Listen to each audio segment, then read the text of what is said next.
You take a seed, you plant it, you grow it, you dry it, you roll it, you smoke it, and it goes down smooth. Hey! Spanning the continent to bring you the truth about cannabis and marijuana law reform. I smoke pot and I like it a lot. The Russ Belville Show, the voice of the marijuana nation. Now, here's your host, Radical Russ Belville. Good day, tokers and tokettes and non-toking lovers of liberty. It is Wednesday, February 25th, 2015, and it's got to be 420 somewhere in the world. So glad you could be with us here today. Hope you're relaxed and sitting back and ready to enjoy 2 hours of news, interviews, information, opinion, rants, music, and more by, for, and about the cannabis community. We do this every weekday, Monday through Friday, 3 p.m. Pacific time, with replays at 6 p.m. But I do need to warn you, tomorrow and Friday, we will not have our regularly scheduled live programs. Yeah, I know, it's a shame. But the reason why is very legitimate. I'm headed out in my position as the executive director of Portland NORML to the Oregon Liquor Control Commission's listening sessions on marijuana legalization. These are taking place at Tigard, which is a suburb of Portland, just south of here, and Clackamas as well on Friday.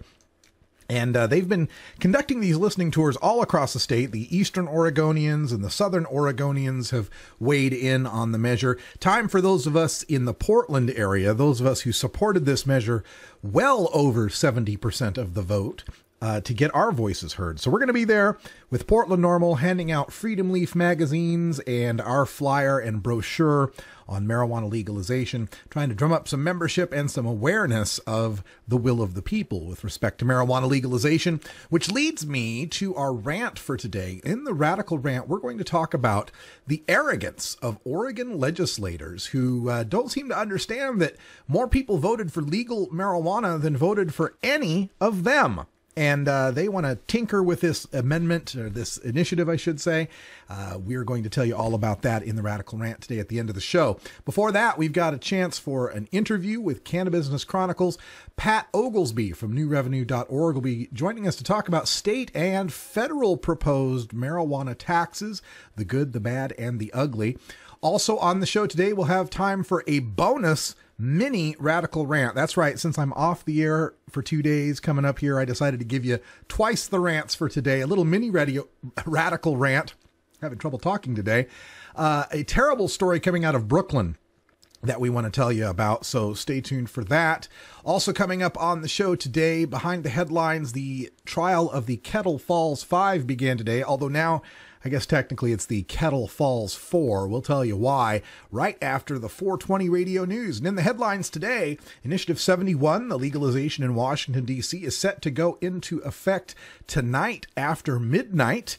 We've got a look at the Caribbean island of Jamaica, where the parliament has finally done the final approvals of marijuana decriminalization, not just possession, but also cultivation.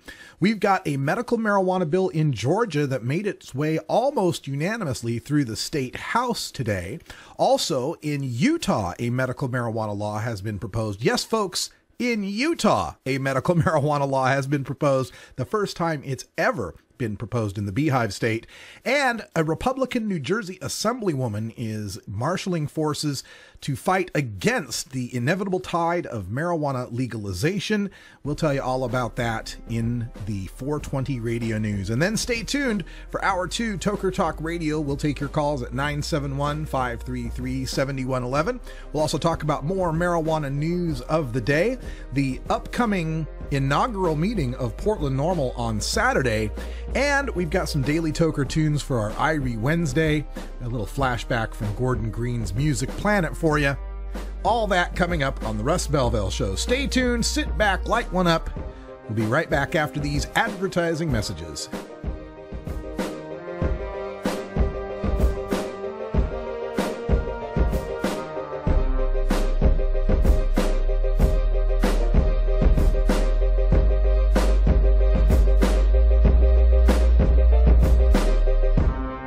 You're tuned into the Russ Belville Show, the voice of the marijuana nation.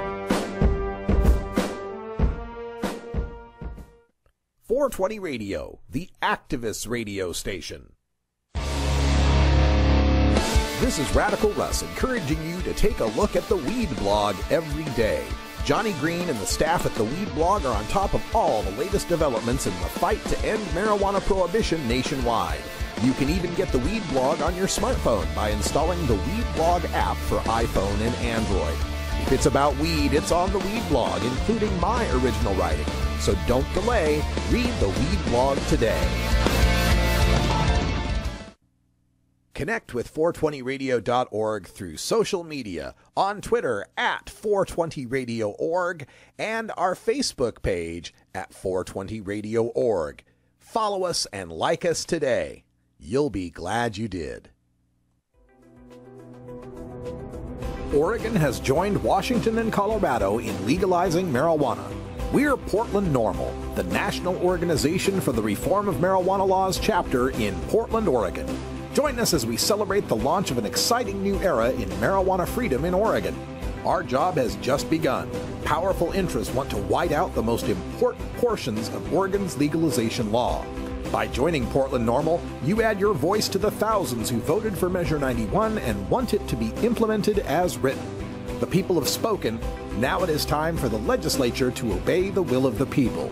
Find out more about Portland NORML at portlandnormal.org. Attend our monthly membership meetings on the fourth Saturday of the month. See our website for more details.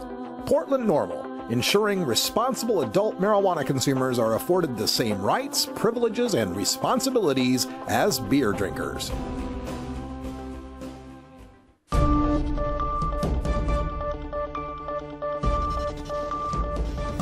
It's time for the 420 Radio News, covering the latest headlines in consumer cannabis, medical marijuana, and industrial hemp.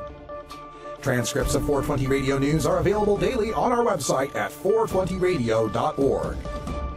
Now, here's Russ Belville with your marijuana headlines in 4 minutes and 20 seconds.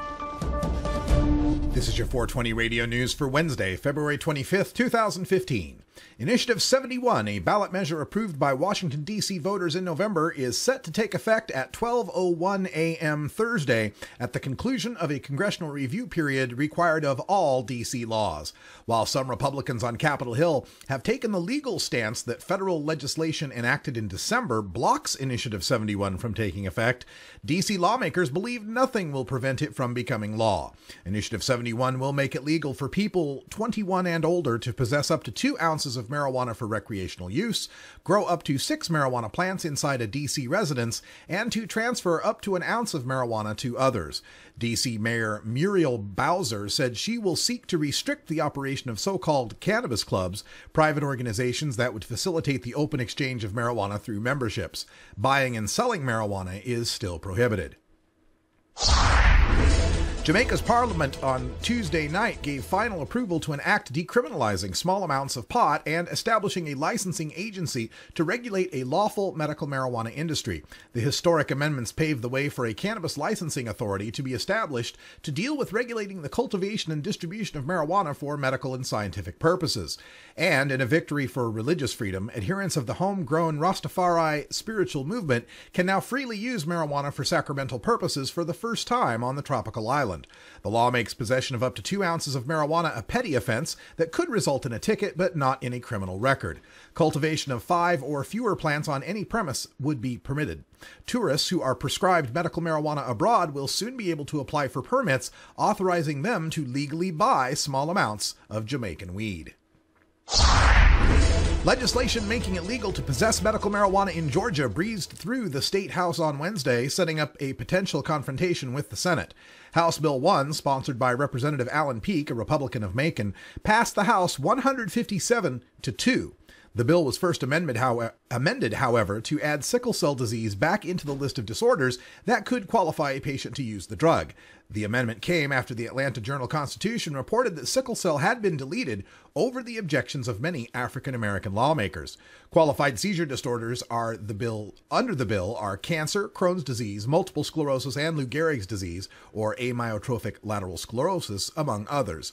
Peake told reporters after the vote that he hopes the Senate quickly passes the bill as written and sends it to Governor Nathan deal's desk. His fear, however, is that the Senate instead will strip every disorder except childhood seizure disorder from the bill. In Utah, newly released legislation would establish a network of marijuana greenhouses and medical dispensaries, all licensed by the state, the first time such a plan has been proposed. Under Senate Bill 259, sponsored by Republican State Senator Mark Madsen, businesses could apply for licenses to grow cannabis under the supervision of the state. Individuals with chronic illnesses could purchase and use small amounts, not more than 2 ounces at a time, of cannabis oils and edibles containing tetrahydrocannabinol, or THC, the active ingredient in marijuana. There would be a $100 fee to obtain a registration card from the state. The bill is scheduled for a public hearing in the Senate Judiciary Committee, of which Madsen is chairman, Thursday morning. Madsen's bill will face an uphill battle not solely because of Utah's conservative anti-drug legislature, but because of opposition from Governor Gary Herbert, who called medical marijuana, quote, a sham being used for recreational purposes. Republican New Jersey Assemblywoman Mary Pat Angelini said she is working with other anti-marijuana activists to form an advocacy group in response to the official launch of New Jersey United for Marijuana Reform in Newark last week. Angelini said that some of her group's arguments will include health and incarceration statistics about marijuana users and questions about additional costs that might be incurred as a result of legalization. She cited the state's alcohol tax as an example that brings in revenue that is outweighed by law enforcement and healthcare costs to the state. However, Angelini didn't specify any social costs in Washington or Colorado that exceed the tens of millions of dollars in pot tax revenue raised in those two legal states. This has been your 420 Radio News for Wednesday, February 25th, 2015. I'm Russ Belville.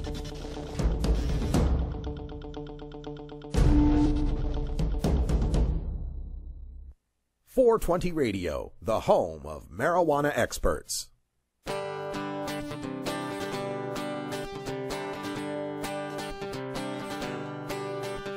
Get your tickets now for the Oregon Medical Marijuana Business Conference March 15th and 16th at the Hilton in Eugene, Oregon, powered by MarijuanaPolitics.com.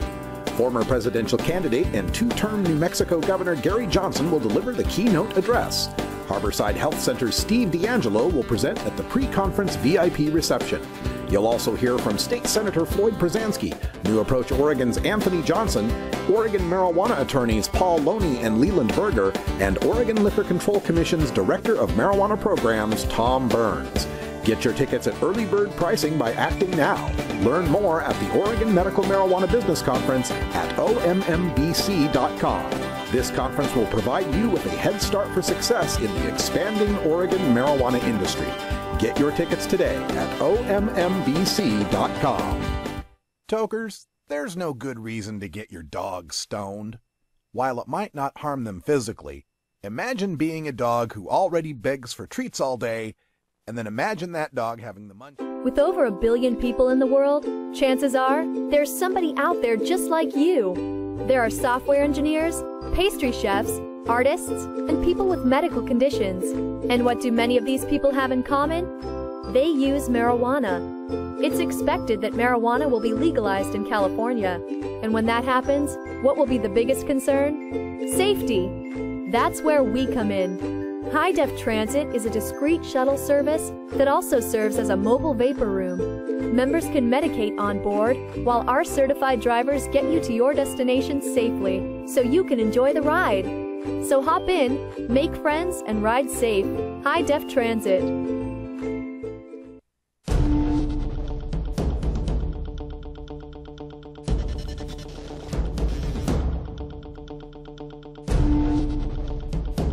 Welcome back, everybody. Time to go behind the headlines, where today the federal trial of the Kettle Falls 4 has begun. 3 family members and a close friend who are charged with illegal possession and distribution of medical marijuana. If convicted, they face minimum mandatory sentences of 10 years in prison. Those charged include Rhonda Firestack Harvey, she's age 55, her son, Roland Gregg, age 33, Roland's wife, Michelle, age 35, and a close family friend, Jason Zucker, age 38. They grew marijuana on the property of their home in northeastern Washington. Rhonda's husband, Larry, also was originally charged. This is a case that was called the Kettle Falls 5, but just a couple of days ago, actually it was last week, the government dropped all charges against Larry Harvey because he's 71 years old and has stage 4 pancreatic cancer. So apparently the other folks are healthy enough to prosecute and to threaten with 10-year prison sentences, but once you get pancreatic cancer and are facing 3 to 6 months to live, I guess the crime isn't that big a deal anymore. And it's a very frustrating case in that, as a federal case, the defendants are not allowed to put forth any information to the jury that they are medical marijuana patients, that they are sick in any way, that they were obeying Washington state law. These folks were found to have been growing 74 marijuana plants. In Washington state, a legal medical marijuana patient, of which all 5 of these people were, keep that in mind, a legal patient can cultivate up to 15 plants. 15 times 5 people, that's 75 plants. They were 1 plant under that. Now, when the cops first showed up, the Washington police treated them as a collective. Now, under Washington laws, as a collective, you can cultivate 45 plants. So they seized 29 of the plants. They seized just enough plants to get the Harveys underneath that limit of 45, which to me says that, as according to the Washington State Police, they understood these people were medical marijuana patients, that they were growing within their rights. There's a quibble as to whether they were 5 individuals with 15 plants each or 1 collective with 45 plants total. But there was no doubt about the fact that these people were medical marijuana patients trying to obey the law. But later, the federal authorities came back, conducted another raid, and this time hauled them off and charged them with multiple federal counts, cultivation, distribution, and firearms charges, use of a firearm on the commission of a drug felony, which is related to the fact that they had hunting weapons and self-defense weapons in this rural northeastern Washington home, like many people in rural northeastern Washington have. So the trial goes forth. It starts today. And if you're wondering about the spending bill, there was a spending bill that was passed by the federal Congress that prohibited the Department of Justice, and that would include the DEA, that prohibited the Department of Justice from spending any money to go after and prosecute people involved in legal state medical marijuana programs. This was something that the attorneys for the Harveys brought up as well, but the judge in this case, Thomas O. Rice, threw that motion out, saying that this did not apply to this particular case, as these raids happened in 2012. Now, I think this is something that, depending on how the case goes, if it goes badly for the defendants, is something that would be brought up on appeal. The government is clearly spending money here, contrary to the spending prohibition that was enacted by the Congress.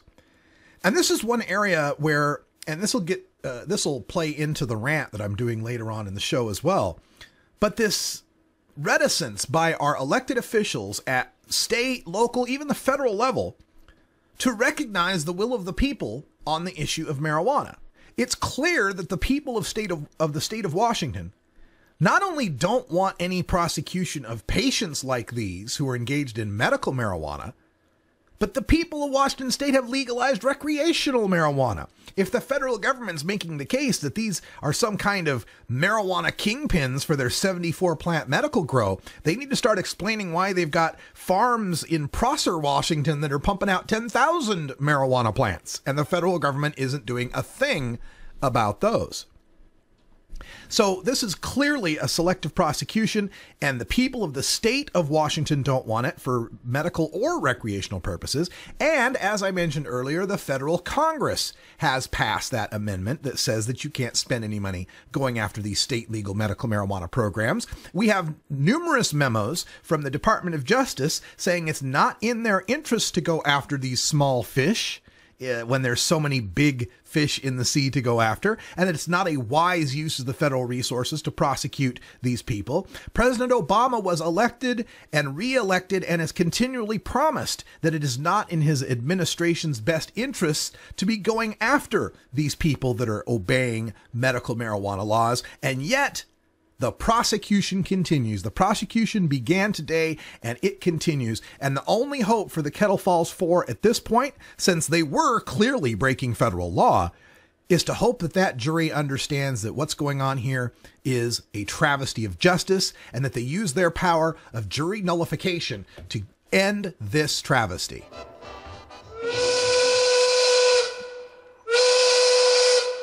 Oh, I could have smoked that pot. All right, folks, time to take a break. It's 4:20 in the Mountain Time Zone. That means there's a nice haze rising over the state of Colorado right now. But you know what? It's rising all over this nation and all over the world as people recognize that marijuana is not just safer than alcohol, it's the safest recreational substance out there. Hey, it was in the papers. Don't believe me. We're back right after this. 420 Radio, fighting prohibition since 2012. Get.Buzz. .Buzz is the internet platform that fuels community interest, excitement, and new experiences. .Buzz is the premier online destination for internet users seeking the latest news on a variety of topics. .Buzz appeals to groups active in blogging, communications, journalism, advertising, and marketing. .Buzz offers registrants a stronger alternative to the shrinking namespace of existing top-level domain names, such as .com, .net, and .org. Get your name now at get.buzz. Oh man, I really dig this tune. You should really check out this groove. Cool.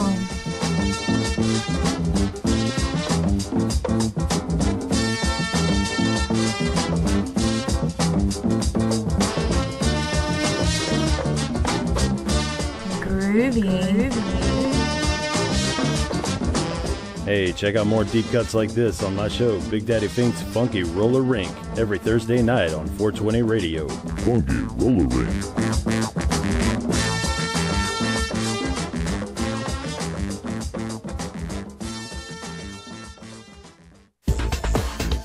Are you in the market for portable vaporizers now? Get online to vapes.buzz, the quick and easy link to portablevaporizers.now.com. Vapes.buzz has everything you are looking for, including vape pens, herbal vaporizers, e-juice, parts, accessories, and more. Visit vapes.buzz and use promo code 420radio to get 10% off your online purchase, or just give them a call at 866-264-2415. Vapes.buzz. Get vaping, baby!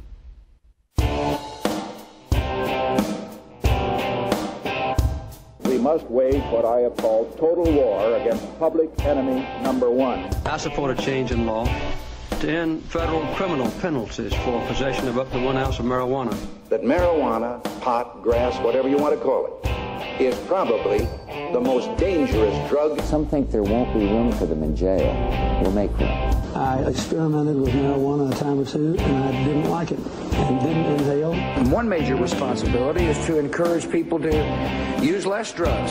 Entirely legitimate topic for debate. Radical Rant. Welcome back, everyone, for this little mini rant that I'm going to add on today's show. So many people sent me a link to this story coming out of Brooklyn that I just had to comment on it. The story involves a man named Arthur Mondella, age 57, who is the owner of a maraschino cherry factory in Brooklyn, New York. You know, those big red, colorful cherries, right? He was supplying major industries as well. He was supplying major players in the restaurant industry like Chick-fil-A, Red Lobster, and so on. So his company was making maraschino cherries, and there was a search that was conducted because there was some rumor that he was involved with a marijuana grow in some sort of way. So the cops tried to get a warrant for this guy's place, could not get a warrant. They didn't have any probable cause. There were some folks that had said they could every now and then smell a faint odor of marijuana, but there was not enough to convince a judge to get a warrant. So instead of getting a warrant for a criminal activity, they went to the Department of Environmental Protection in New York, you know, kind of a EPA at the New York level, right? And issued these administrative warrants for environmental inspections of the factory. Now, there was some precedent for this. There was complaints in the past that this guy was releasing syrup from the factory into the waters around the area, and local bees were turning red from the dye, the maraschino cherry juice. So there was, some flimsy little reason for having this administrative warrant.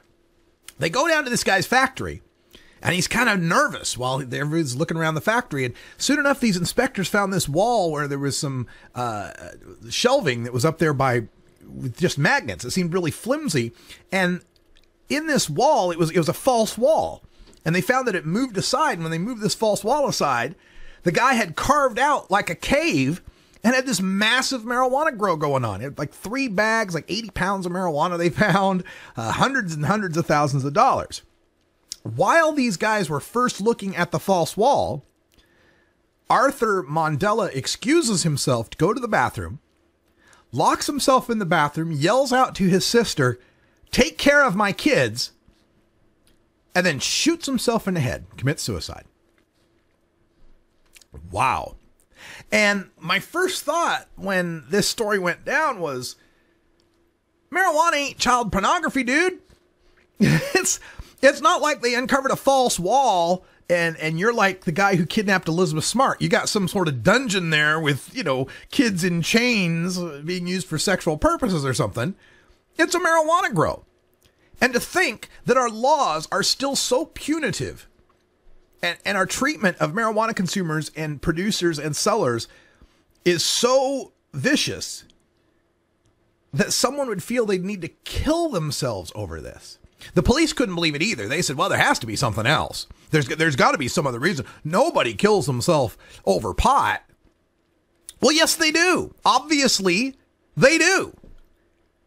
This guy realizes that his business could be seized. He realizes he could be facing mandatory minimums in prison. He's 57 years old. You put him in for a 10-year mandatory. That's a long time when you're that old.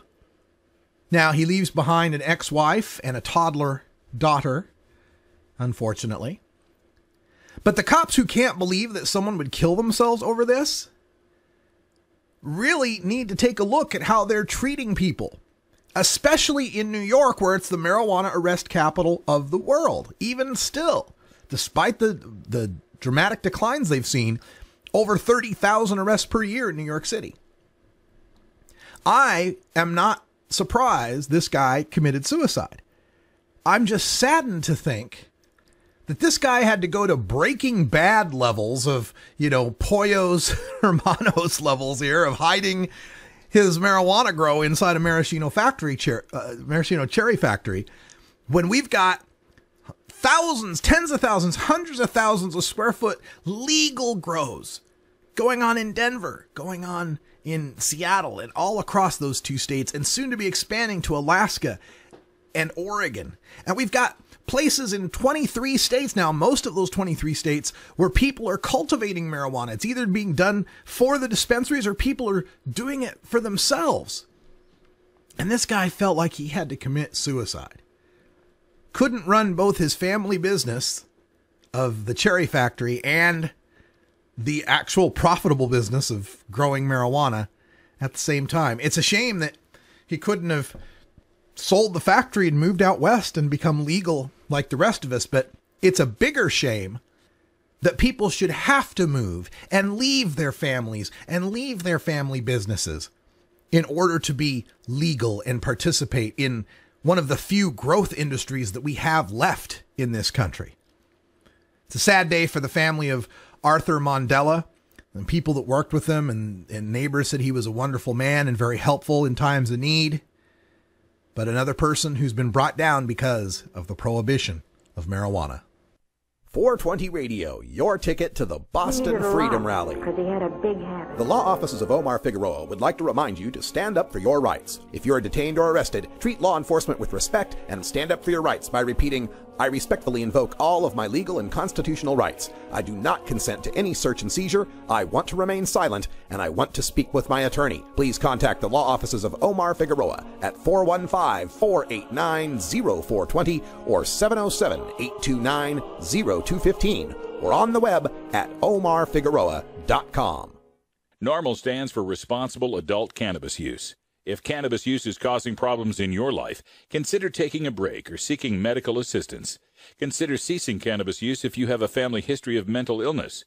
Don't drive or operate heavy machinery while impaired by cannabis use. Cannabis use is not without risks, even though the risks may be far less than those posed by legal drugs. Growing plants indoors can be a rewarding hobby, but electricity bills can go through the roof. Then you have to cool down all those big hot lights. It can drive a grower insane. With Lush LED lighting, you can solve many of these issues and double your rewards. Matt and his scientists have developed the perfect light for flowering plants with far less cost and heat. And the results? Very effective. Check out LushLEDlighting.com right now and tell them Radical Russ sent you.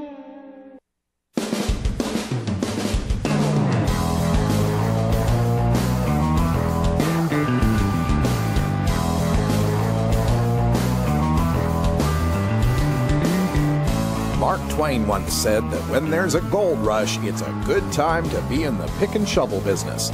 Today we look at the rapidly evolving markets in the marijuana green rush in our Cannabusiness Chronicles. All right, welcome back, everyone. Half past the hour. Time for us to take a look at the Cannabusiness Chronicles. And today, like we did yesterday, we're going to talk about taxes. And joining us to discuss the issue, we have Pat Oglesby. He's with newrevenue.org. Pat, welcome back to the show. Glad to have you. Russ, thank you, and I appreciate your show. Golly, I didn't know about that Brooklyn guy committing suicide. That's a terrible story. That's just it's unfortunate to have to pass these stories along to people, but it's part of the reason why we do what we do, ending this criminal prohibition so we can, really save lives. It's not the marijuana that kills people; it's the prohibition that does. Well, I appreciate your thoughtful approach to the issues. And thanks so much, Pat. And thanks for having me. Oh, it's great to have you here. Now, you're out of North Carolina. Tell folks about the organization that you're working with there. Well, it's a tax policy organization and looking at various tax issues, and in particular at marijuana taxes and whether it should be taxed and how much and how, whether it should be weight or price or potency or square feet and then what are the mistakes that people can make at the writing laws at trying to help folks just think about what kind of tax laws make sense. Well, so far what we've gotten in Washington and Colorado, the tax laws that have been enacted are sales and excise taxes based on the price of marijuana. What are some of the pros and cons of doing taxation by price? Price is very easy. You don't have to set up any mechanism to do it. Price is, folks that want to tax potency, they say, well, price is a better proxy for potency because if you buy potent product, the price is high. So that will reflect it. And then the weight base, if you tax by the ounce, that just gives an incentive to producers to make extra potent stuff so that it pushes the market in this strange and distortive way. But on the other side, the reasons not to tax by price are that price fluctuates. It fluctuates with the price of the product. So what you may have is that over time, as the pre-tax price goes down, the tax goes down too, and that may not be what you want. Let me tell. This reminds me of a story of these two friends who disagreed vehemently. They said, "How are we going to resolve our dispute?" And they said, "Well, let's go see the person in our community who a wise and just person, and their community it's the rabbi." They said, "Let's go see the rabbi."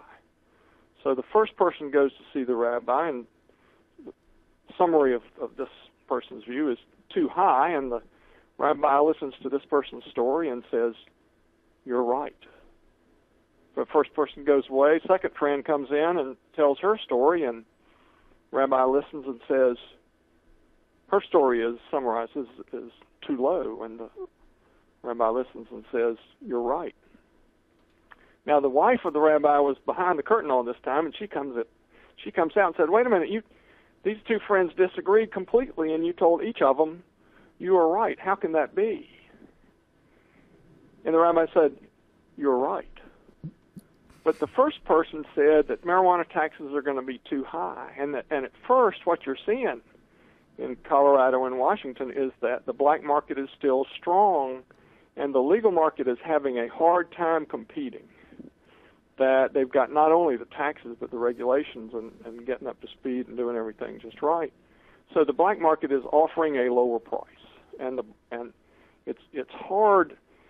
The supplies are short. Companies are not, new licenses are being issued all the time, and short supply means high prices, and add taxes on top of that, and it's a problem for the legal market. But then later on, as prices come, as costs come down in the legal market's going to get more efficient. They're going to move out the learning curve and develop economies of scale, and the pre-tax price, their costs are going to go down, so the price will go down. And then you say, well, what's wrong with low prices? And some of your listeners will not be bothered at all by low prices, but let me just make a political point, and that is that ultra-low prices to the consumer may have the effect of a federal backlash. That's the kind of thing that could cause some of the 8 points of the Holder memo to be violated. Then you've got a political problem beyond that. Does it get so cheap that the mothers of the jurisdiction start saying, "Wait a minute, this is too cheap"? And is there a political backlash? That's a long answer to a short question. And I haven't even gotten to the real question, which is the percentage of price exacerbates the over time the problem of prices. If you have a percentage of price tax base, well, taxes are too high when you want them to be low at first, and too low later on when it doesn't matter so much. Does that make any sense? Yeah, I follow you. And, when I had seen these taxation schemes in Colorado and Washington, when I think of a marijuana tax based on price, that would seem to me to influence the government to want to keep the price high. I'd rather bring in 10% of a $200 ounce than 10% of a $20 ounce. And in the case of Oregon and in Alaska, taxing by weight, $35 an ounce in Oregon, $50 an ounce in Alaska, that would seem to me to motivate the government to want to move product, because it doesn't matter what the ounce costs. The more ounces you move, the more tax revenue comes in. I hear you. Is there validity to that? There are certainly ways for government to influence that by regulations and so on.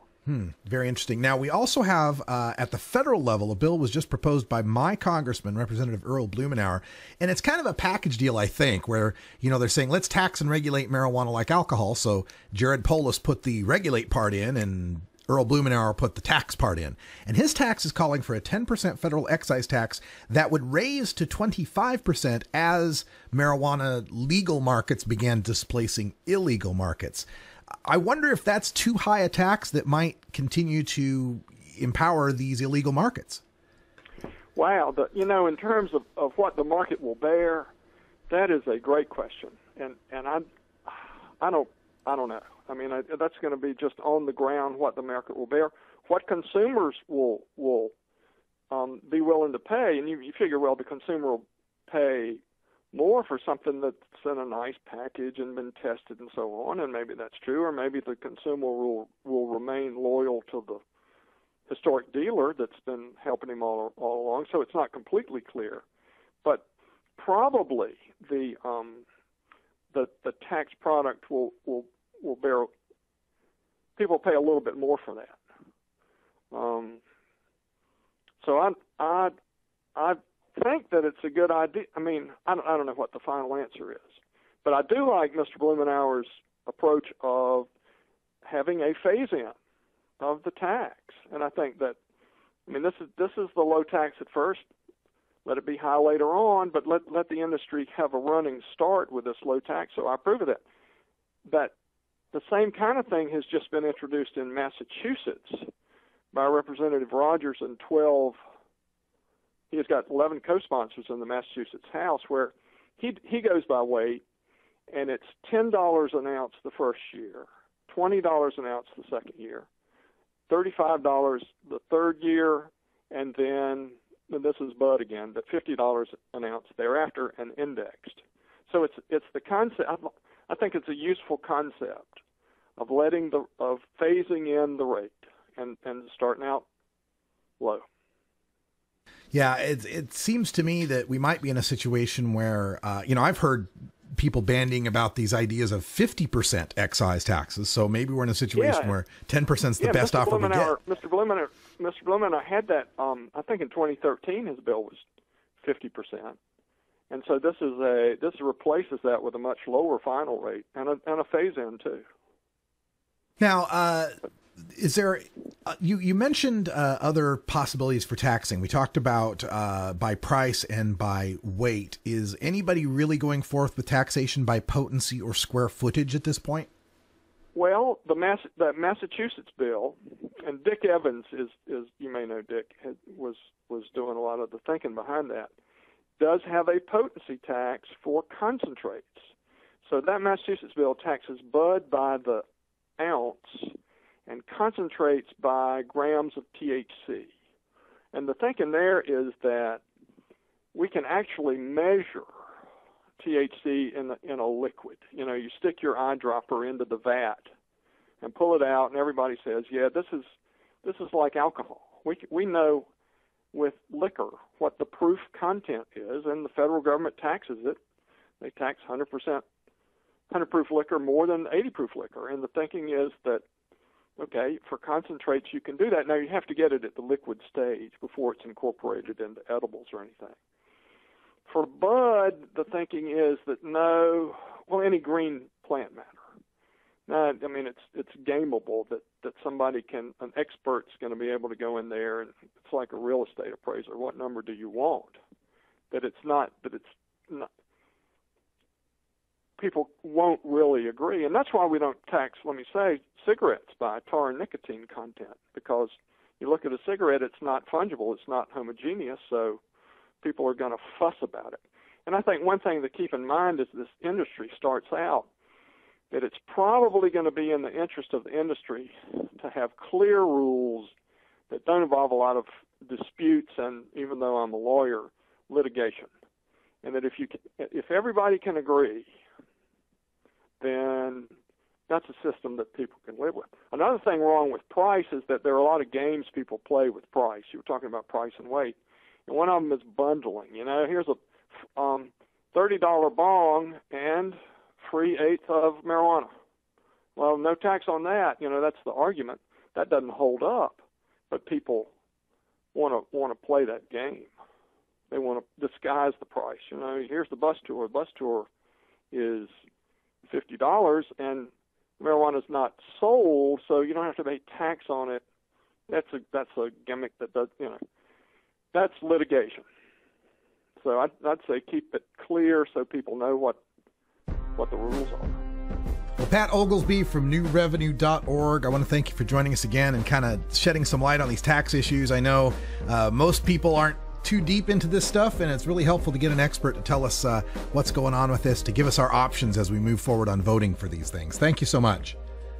My pleasure, Russ. Thank you. All right. Keep up the good work. Thank you very much. Stay tuned, folks. We got a radical rant coming up on the arrogance of politicians who just refuse to accept the will of the people that marijuana ought to be legal.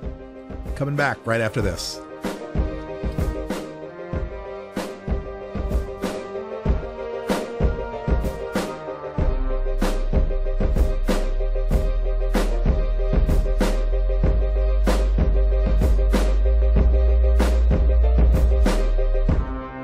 You're tuned into the Russ Belville Show, the voice of the marijuana nation. 420 Radio, freeing your mind 24 hours a day. You know Herb Thrasher from the Herb Thrasher Flower Hour. Now get ready for Herb Age Designs for the proud cannabis consumer. Herb Age Designs, lifestyle gear for the 420 friendly. Herb Age Designs, we've got Frisbee golf discs and durable hemp gear. Herb Age Designs, we've got shot glasses, drinking glasses, coffee mugs, and beer cozies. Check us out on Facebook and online at herbagedesigns.com. And follow Herb Age and Herb Thrasher on Twitter.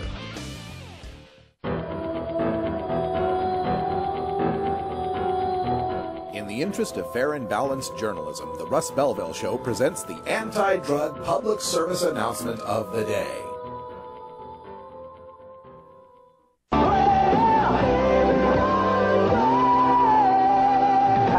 I'm John Bon Jovi, and I've been given a script to talk to you about drugs, rock and roll, having fun, a good time, and all that good stuff. Well, I'll tell you what, drugs is not a part of my everyday routine. It's not everyday fun. It's not good for you. All right, so listen, think twice before you do drugs, because there ain't no winners out there doing it.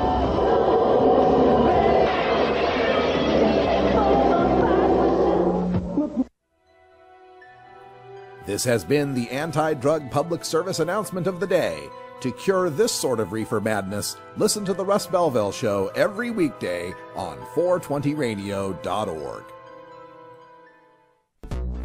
When you are starting up a medical cannabis business, you want a fired-up lawyer who understands the needs of cannabis consumers. The Law Office of Lauren Vasquez is your fired-up lawyer for the cannabis industry. Visit her website, fireduplawyer.com, or call 1-855-MMJ-LAWS for more information.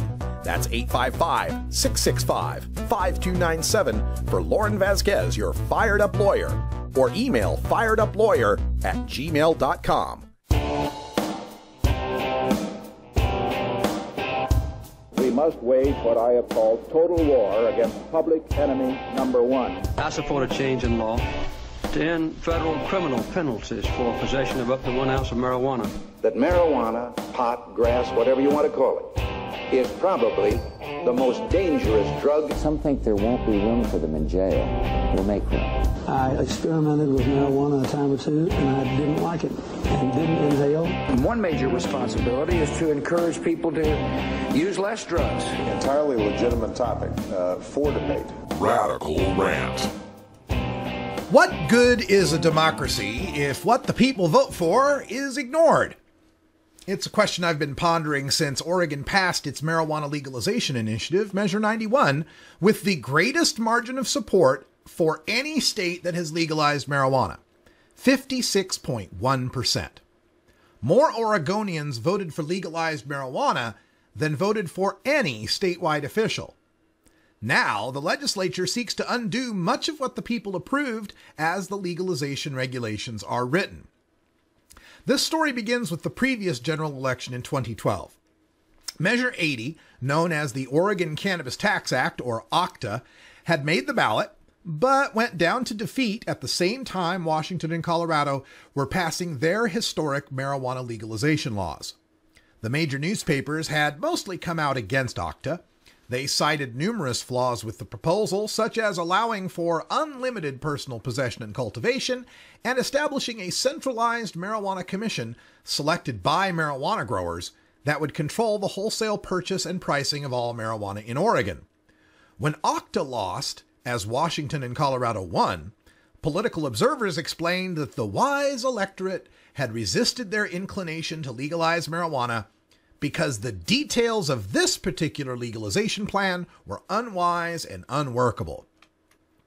But the strong showing for legalization in Washington and Colorado lent an air of inevitability to the eventual legalization in Oregon.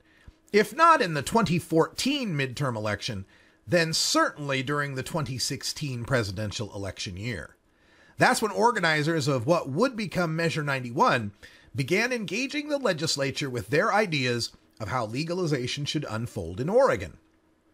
The group, New Approach Oregon, explained that they were willing to work with the legislature to craft a legalization plan with their input. Furthermore, the legislature need not have put their political careers at risk by going on the record for or against marijuana legalization. New Approach Oregon asked the legislature to craft a legalization plan and then submit it to the voters as a referendum. The inevitability of legalization acted as a thinly veiled ultimatum. Work with us to create the legalization you'll like, New Approach offered, or we'll gather signatures and place the legalization we like on the ballot, and it will probably win. The legislature refused the offer, so New Approach followed through on its promise. New Approach gathered the requisite number of signatures, the measure made the ballot, and it passed overwhelmingly. 56% of the voters agreed that on July 1st, adults get to possess 1 ounce of marijuana, 16 ounces of edibles, 72 ounces of tinctures, and 1 ounce of concentrates. Oregonians decided that adults also get to possess 8 ounces of marijuana and cultivate 4 marijuana plants per household. The electorate mandated that only the state can tax marijuana at a low $35 per ounce, and only a vote of the people can ban marijuana commerce in any city or county. Most importantly, the will of the people is that the existing medical marijuana program is not to be affected by passing legalization. Measure 91 made that point in 3 separate sections. Now the legislature is suddenly very interested in writing the details of marijuana legalization. When Washington State passed their Initiative 502, it was safe from legislative tampering for 2 years, thanks to that state's constitutional requirement of a 2/3 legislative majority to override an initiative passed by the people. Colorado's Amendment 64 is in that state's constitution and thus can't be changed without another constitutional amendment. But since Oregon's Measure 91 is neither constitutionally protected nor a constitutional amendment, it is immediately subject to the regulation and amendment that can be passed within the House and Senate. The legislative disdain for the clear intent of the people reached all the way to the governor's office as well. Before he resigned due to an influence scandal involving his fiancée, former Governor Kitzhaber was announcing his set of principles that should guide the implementation of Measure 91. Kitzhaber told the Bend Bulletin, quote, "The amount that you can actually grow at home, at a home grow operation, seems to me to exceed the amount that you're supposed to be able to have legally," end quote. Kitzhaber seemed to be thinking that 4 plants would produce more than 8 ounces, which may be true. But I doubt Kitzhaber was arguing that the home possession limit should be higher. Rather, he was arguing that there should be fewer plants allowed than what was approved by 115,000 more voters than re-elected him.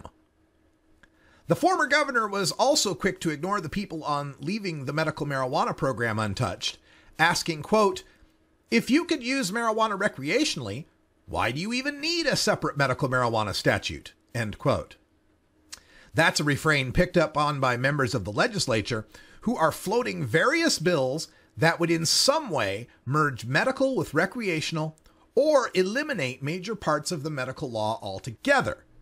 Some of those bills, sadly, are proposed by medical marijuana growers seeking greater profits and less responsibility to care for patients. The lobbyists for the cities and counties, meanwhile, are fighting to allow localities to set their own marijuana taxes, clearly counter to Measure 91's vesting of sole taxation authority within the state. The cities are arguing for the legislature to let stand local taxes that they passed prior to the election, despite Measure 91's clear language repealing and superseding all inconsistent local laws. Those cities and counties also want to be able to ban all marijuana commerce through their councils and boards rather than through Measure 91's required vote of the people. One legislator even floated the idea of increasing Measure 91's typical 1,000-foot buffer between commercial marijuana operations and schools to an entire mile, which would make marijuana commerce impossible in just about every city and town in Oregon. So now the New Approach Oregon campaign is tasked with ensuring that what the people voted for actually becomes law.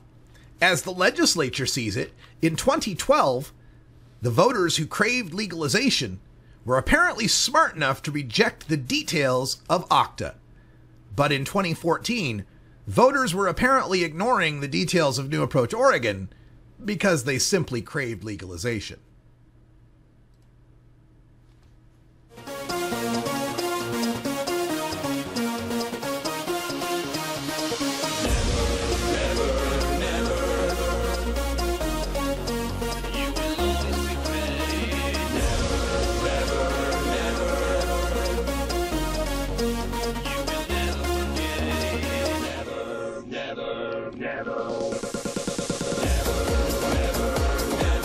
Trust